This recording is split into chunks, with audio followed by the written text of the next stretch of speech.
Bonjour à tous et bienvenue sur boursicoté.com pour cette nouvelle analyse technique du CAC 40 en point matinal avec une configuration qui ne semble pas vouloir valider pour une poursuite de rebond technique, comme je vous l'indiquais hier. On attendait ici des retours sur la zone de moyenne mobile 20 exponentielle, une tentative de comblement de ce gap. On a bien rebondi hier, mais on a un nouvel accès baissier qui est en train de se développer ce matin et qui nous rapproche d'un retour sur le support ici des 4910 points.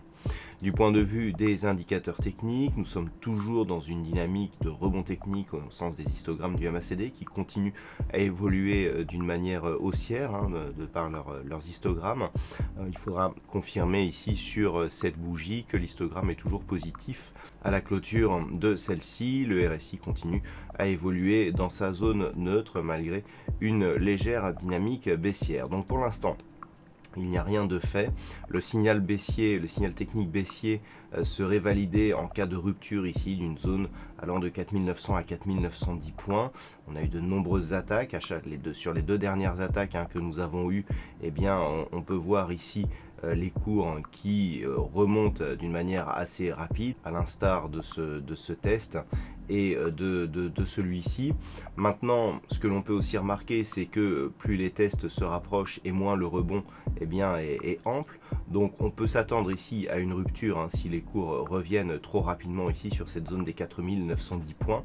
Et c'est le niveau qu'il va falloir surveiller, vu qu'il y a des inquiétudes, de plus en plus d'inquiétudes, notamment en Angleterre, où le secrétaire de la santé a évoqué la possibilité d'une seconde vague de Covid-19, disant qu'il était inquiet par rapport aux conséquences.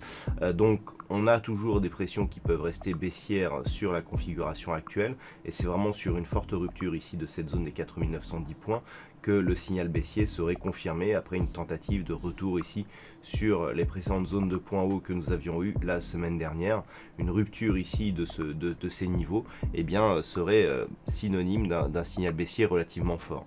Donc c'est vraiment le point à surveiller aujourd'hui. Je rappelle que en cas de rupture de cette zone, on a plusieurs objectifs intermédiaires, avec notamment ici cette zone proche des 4790 points, le point bas significatif que nous avions eu ici à la fin du mois de juin, mais surtout un retour possible ici sur la zone des 4700 points. Donc 4900-910 à surveiller.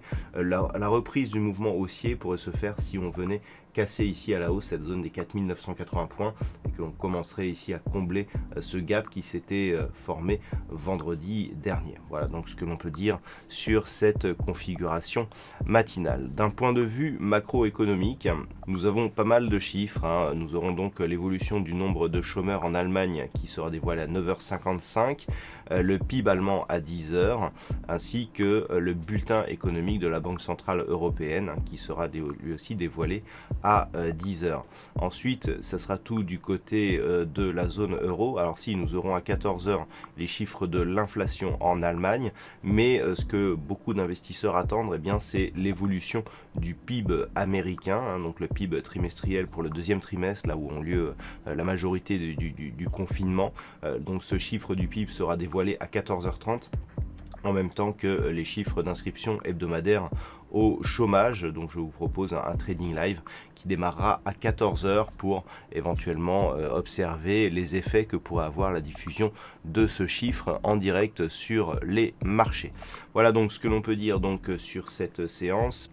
On se retrouve donc à partir de 14h sur la chaîne boursicoté.com pour un trading live et dès ce soir pour toutes les autres analyses techniques du site boursicoté.com.